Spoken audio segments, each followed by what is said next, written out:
അത് കണ്ടെത്തുന്ന തെളിവുകളുടെ അടിസ്ഥാനത്തിൽ നമുക്ക് പറയാൻ സാധിക്കുള്ളൂ. കാരണം ഈ അന്വേഷണം ആരംഭിച്ചിട്ട് ഏകദേശം 3 മാസത്തിലേറെ കാലമായി. ഈ ശബരിമല സ്വർണ്ണക്കൊള്ളയുമായി ബന്ധപ്പെട്ട് അതിൽ ബന്ധപ്പെട്ട ആളുകളാണ് ദേവസ്വം ബോർഡ് അടക്കമുള്ള ആളുകൾ അതിൽ പ്രതിസ്ഥാനത്ത് നിൽക്കുകയാണ്. സ്വാഭാവികമായിട്ടും ഈ പ്രതികളായിട്ടുള്ളവർക്ക് അവരെ കുരുക്കിലാക്കാവുന്ന തെളിവുകളെ സംബന്ധിച്ച് ആ തെളിവുകൾ നശിപ്പിക്കുകയോ ഒളിച്ചു വെക്കുകയോ ഒക്കെ ചെയ്യുന്നത് സ്വാഭാവികമായിട്ടും നടക്കും. അപ്പോ ഇഡിയുടെ അന്വേഷണത്തില് സാധാരണ PMLA ആക്ട് അനുസരിച്ച് രജിസ്റ്റർ ചെയ്ത് അന്വേഷിക്കുക, ആ കള്ളപ്പണ ഇടപാട് നടന്നിട്ടുണ്ടെന്ന് കണ്ടെത്തുക എന്നുള്ളതൊക്കെയാണ് ഇഡിയുടെ അന്വേഷണത്തിന്റെ പരിധിയിൽ വരിക.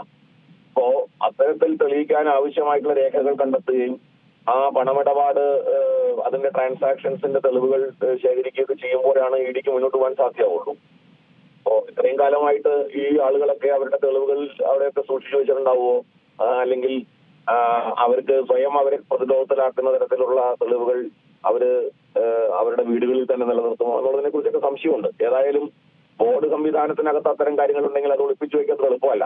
അതുകൊണ്ട് ഇഡിയുടെ ആ തരത്തിലുള്ള അന്വേഷണം പുതിയ തെളിവുകൾ കൊണ്ടുവരാം എന്ന് വേണമെങ്കിൽ നമുക്ക് പ്രതീക്ഷിക്കാം.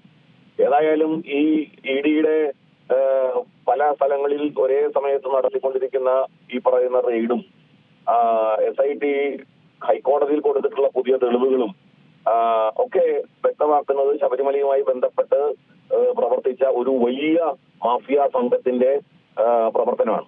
അപ്പൊ അത് സംബന്ധിച്ച് നമുക്ക് അവർക്ക് അന്താരാഷ്ട്ര തലത്തിൽ തന്നെ ബന്ധം ഉൾപ്പെടുന്ന തരത്തിലുള്ള കച്ചവടം ഈ ശബരിമലയുമായി ബന്ധപ്പെട്ട് നടന്നിട്ടുണ്ട്, യഥാർത്ഥ സ്വർണ്ണപ്പാളികൾ അടക്കം ഇവിടെ നിന്ന് കടത്തിക്കൊണ്ടു പോയിട്ടുണ്ട് എന്നുള്ള സംശയമാണ് ഇപ്പൊ VSI റിപ്പോർട്ടിന്റെ പശ്ചാത്തലത്തിൽ ഹൈക്കോടതി ഉൾപ്പെടെ പ്രകടിപ്പിച്ചിട്ടുള്ളത്. അപ്പൊ അങ്ങനെ വരുമ്പോൾ ഇഡിയുടെ അന്വേഷണവും അതേപോലെ കേന്ദ്ര അന്വേഷണം, മറ്റൊരു അന്വേഷണ ഏജൻസി കൂടി ഇതിനകത്ത് ഇപ്പോ ഇഡിക്ക് ചില പരിമിതികളുണ്ട്. അതല്ലാതെ അഴിമതി അന്വേഷിക്കുന്ന, തട്ടിപ്പ് അന്വേഷിക്കുന്ന തരത്തിലുള്ള അന്വേഷണ ഏജൻസി CBI പോലുള്ള അന്വേഷണ ഏജൻസിയാണ്. ആ ഏജൻസിയുടെ സാന്നിധ്യം കൂടിയും അല്ലെങ്കിൽ അതിന്റെ ഇടപെടൽ കൂടി അനിവാര്യമാക്കുന്ന തരത്തിലുള്ള ഒരു കണ്ടെത്തലുകളാണ് നടന്നുകൊണ്ടിരിക്കുന്നത്.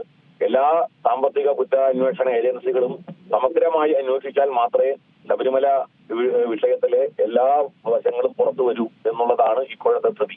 ഏറ്റവും പുതിയ വാർത്തകളും വിശേഷങ്ങളും വിരൽത്തുമ്പിലറിയാൻ Zee മലയാളം ന്യൂസ് എല്ലാ ഡിജിറ്റൽ പ്ലാറ്റ്ഫോമുകളിലും ലഭ്യം.